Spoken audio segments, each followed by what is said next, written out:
Afternoon it is. We had a wee bit of a mess up today with issue with JC's key on his bike. The second time that's happened. Slightly different issue both times, but ended up we had to swap a bike for him, so we burnt a bit of time this morning. This was meant to be an early morning session, but we're here now. It is quite the hike to get out here, isn't it? Yeah, you said it was going to be like an hour, but how long was it? I think it was about an hour and a half, closer to an hour and a half for the drive from Ao Nang to I don't know the specific location. All the signs point to Emerald Pool, or there's a couple of hot springs on the way as well. Although why you would want to go into a hot spring in this heat is beyond me. Well, I'd like to see them. I don't want to go swimming in one when it's this hot, that's for sure. Not allowed to take the drones in here, so I had to pay 20 baht for a locker and put the controller in it, so they would know that we wouldn't fly it in here. In that previous clip that you would have seen, that was us leaving Ao Nang. See the huge limestone cliffs with the forest either side of the road that we had to go through winding. That is just some of the beauty that you see here in Krabi. We're way out in the sticks now after driving an hour and a half odd to get out to Emerald Lake and what's the other one? Blue Pool. Emerald Lake and Blue Pool. So we just started the hike, which is 800 metres from here to the first point. So let's check it.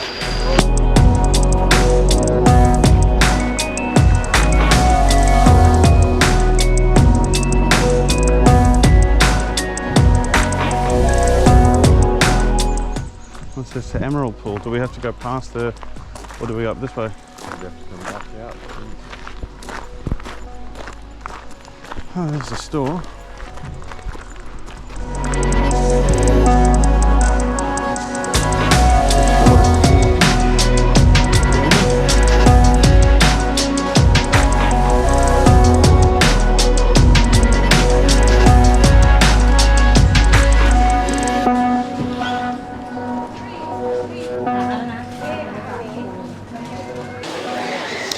So after that, Wow, it is busy. after that arduous trek through the jungle, after an hour and a half of riding, we've finally made it here to Emerald Pool. So let's have a look. Along with everybody else. Yeah.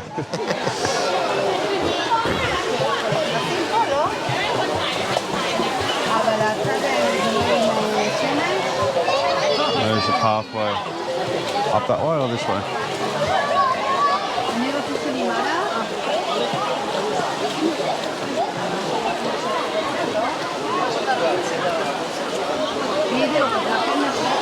Over there to the left, it looks like.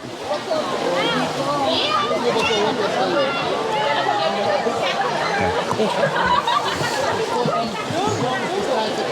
So this is the main section of the attraction by the looks of it. A lot of families, a lot of kids, a lot of splashing around. It's like a public pool, but natural.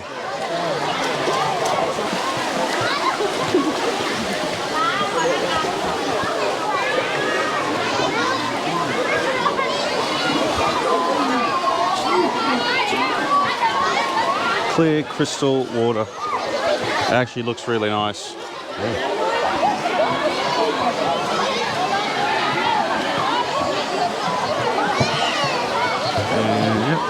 Following up there, you can see the stream comes from up there, and that will be where we're going.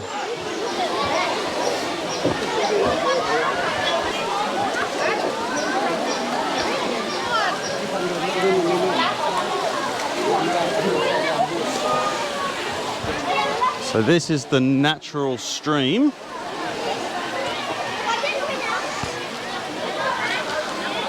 That flows down from the Blue Pool, which is where we're heading to, into...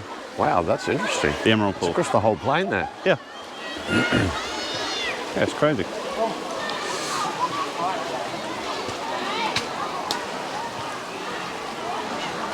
It looks like it's flowing across mud. So you'd think the pool would be super murky, dirty water. But it's so clear.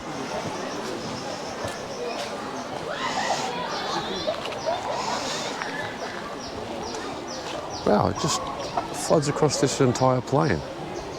and flows down into multiple little streams. That is so interesting.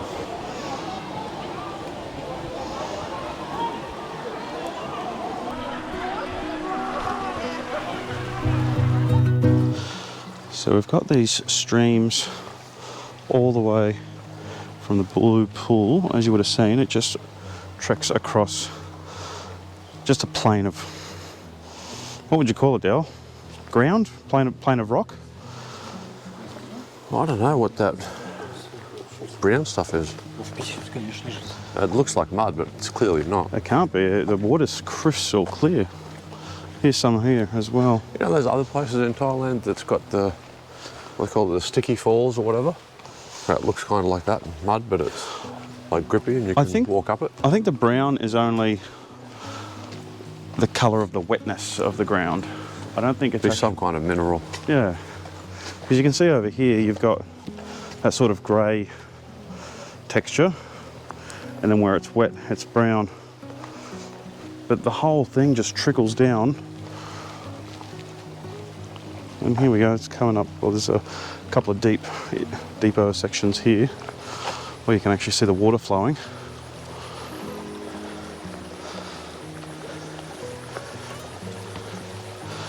Look at the natural paths that they've just created.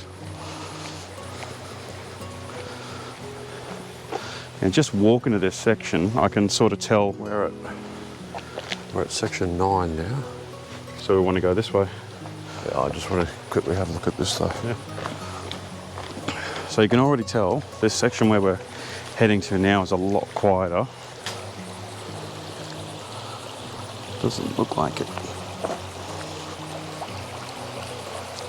So one thing to keep in mind, especially as a foreign tourist, you will be expected to pay a little bit more. Well, that's a lie, it's a lot more. That's a lot more.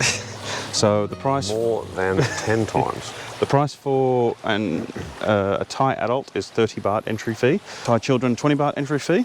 And foreign adults is 400 baht for entry fee. Just to put that in a bit of context, that's at the current conversion rate, going for almost $20, $15 to $20, would you say, Dale? We're at 22 baht to the dollar. It's not cheap, put it that way. Yeah, it's not cheap. It is quite exorbitant and frankly a little unfair, but I suppose as a foreigner traveling through Thailand, there's just some things you're not going to be able to get around. And I'm really hoping by the time we get to this blue pool, it will have all been worth it. So let's trek.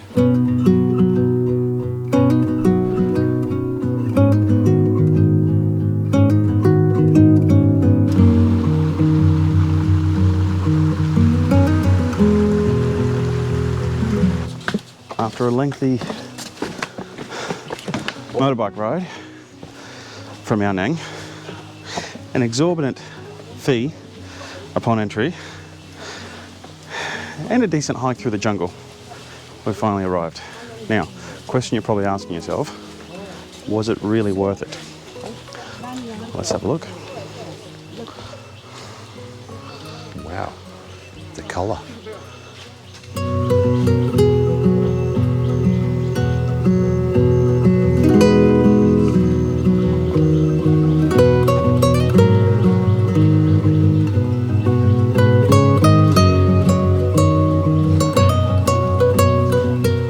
So unusual to have such clear water and a pond in the jungle. Yeah. Oh, I need to just so muddy, wouldn't it? I'm gonna see if I can get a close up of that. Oh, the bubble's coming up. Yeah, I don't know if it's coming out, and we're gonna try and zoom in on that.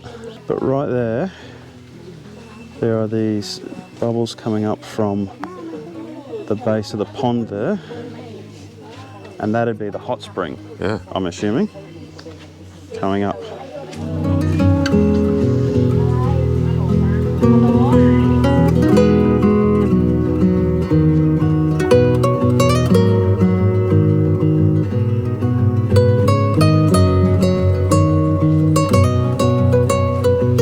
And that, folks, was the blue pool. It was really nice to look at. I was under the impression that you could swim in it though. There's a sign back at the At the cafe, where we got the bottle of water, said you can't swim. I did. The temperature, it's a natural hot spring, the temperature is between 30 and 50 degrees. I mean, initially before making the trip out here, I was under the impression you could swim. Well, at least one of them you can swim in. Yeah. So you can swim in the emerald pool. But as you saw in those previous clips, it's full of families and kids. It's like a public swimming pool type of thing. And I guess because it flows across the ground to fill up the next pool, it would dissipate all that heat. Yeah. So it'll just be like a normal would pool. it though? Because it's going across the hot ground. Yeah, it's still going to be Thailand temperature. So now, the arduous trek. I say arduous, it's not arduous, it's Yeah, this part's easy. It's a paved... It's on concrete. It's a paved concrete But path. there is a rocky path coming up. So it's definitely a good idea to wear shoes, proper shoes. Yes, there's rocky sections, and also back where we just came from, there's a lot of vine sections. And we actually saw some staff there brushing away... Tree roots. Tree roots, yeah, sorry. We actually saw a lot of staff there brushing away all the leaves from the path, so that it's a much clearer path to go through, even though there's like a tree root system all over the place. But definitely a good idea to wear shoes. I've seen a lot of people wearing Crocs and thongs, or flip-flops as some people may call them, and I can't imagine it being too easy, especially the very front part where it's all gravel road. I mean, this guy's wearing shoes and he's still got rocks in his shoes. Yeah. One in each. So let's head forward. And like a rookie error, I left my sunscreen back at the room. And that was a super long ride out here. I can just feel my skin sizzling in the sun, so. Yes, I don't have that problem with my pigmentation. Remember, kids, always pack the sunscreen. It is a good idea, especially if, like me, you are bald. Yeah, the ride you were fine because you had the helmet. With the helmet on, yeah, but normally. I think my nose was exposed on that ride as well as all this. Yeah, my scalp will start flaking, no doubt, in the next couple of days. Enough of that, guys. Onward, back past the Emerald Pool, back to the bikes. Long journey back to Ao Nang. I think we may stop for lunch if we see somewhere nice, even if it's just a street food cart, some fried chicken, or a little pop-up bar. I wouldn't mind grabbing a drink on the road. All right, let's go.